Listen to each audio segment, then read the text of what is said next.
Class 10 geography 4th অধ্যায় বর্জ্য ব্যবস্থাপনা। তাহলে বর্জ্য ব্যবস্থাপনা, বর্জ্য কাকে বলে? ব্যবহারের অযোগ্য, পরিত্যক্ত, কঠিন, তরল, গ্যাসীয় অবস্থায় প্রকৃতিতে পড়ে থাকা বস্তু বা পরিবেশ দূষণের অন্যতম কারণ তাকে বলে বর্জ্য। তাহলে পরিবেশে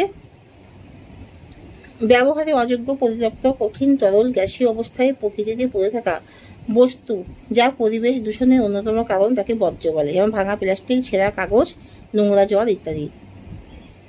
পদার্থের বস্তুগত অবস্থা অনুসারে বর্জ্যকে কয় প্রকারে ভাগ করা হয়? 3টি। কঠিন, তরল, গ্যাসীয়। কঠিন বর্জ্য কাকে বলে? যে কঠিন বস্তু অব্যবহৃত অবস্থায় পরিবেশের অবনমন বা দূষণ ঘটাতে সাহায্য করে তাকে বলে কঠিন বর্জ্য। যেমন খাবারের অবশিষ্ট অংশ, গৃহস্থালী জঞ্জাল, প্লাস্টিক, পেপার, ভাঙা কাচের বোতল, চট, সিরিঞ্জ, ইলেকট্রনিক্স দ্রব্য ইত্যাদি। কঠিন বর্জ্য পোড়ানো উচিত নয়। কেন?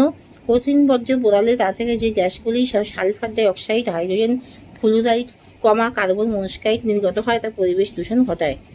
তাই কঠিন বর্জ্যকে অবৈজ্ঞানিকভাবে পোড়ানো উচিত নয়। তরল বর্জ্য কাকে বলে? প্রকৃতিতে দূষণ সৃষ্টিকারী তরল অব্যবহৃত যৌগ যখন অপরিশোধিত অবস্থায় পরিবেশের ক্ষতি করে তখন তাকে তরল বর্জ্য বলে, যেমন গৃহস্থালী, কলকারখানায় ব্যবহৃত দূষিত জল, কাপড় কাচা, বাসন মাজার জল, দূষিত জল ইত্যাদি। গৃহস্থালী কঠিন বর্জ্যের কয়েকটি উদাহরণ দাও। ভাঙা খেলনা, প্লাস্টিক মগ, ধাতুর ভাঙা অংশ, ছেঁড়া কাপড়, পুরানো কাগজ, প্লাস্টিক প্যাকেট ইত্যাদি। বর্জ্য জলকে কিভাবে জীবাণুমুক্ত করা হয়? বিভিন্ন প্রকার জীবাণুনাশক পদ্ধতির মাধ্যমে বর্জ্য জলকে জীবাণুমুক্ত করা হয়, যেমন অতিবেগুনি রশ্মির ব্যবহার, জলে ক্লোরিনের ব্যবহার, জল ফুটিয়ে খাওয়া ইত্যাদির মাধ্যমে জল শুদ্ধ করা হয়। গ্যাসীয় বর্জ্য কাকে বলে? বাতাসে ভাসমান লবণকণা, বায়ুকণা, ধূলিকণা, যখন পরিবেশের ক্ষতি সাধন করে তাকে বলে গ্যাসীয় বর্জ্য। বাতাসে ভাসমান লবণকণা, বায়ুকণা, ধূলিকণা যখন পরিবেশে ক্ষতি সাধন করে তখন তাকে গ্যাসীয় বর্জ্য বলে, যেমন কলকারখানার এবং ইটভাটা থেকে নির্গত ধোঁয়া, যানবাহনের ধোঁয়া।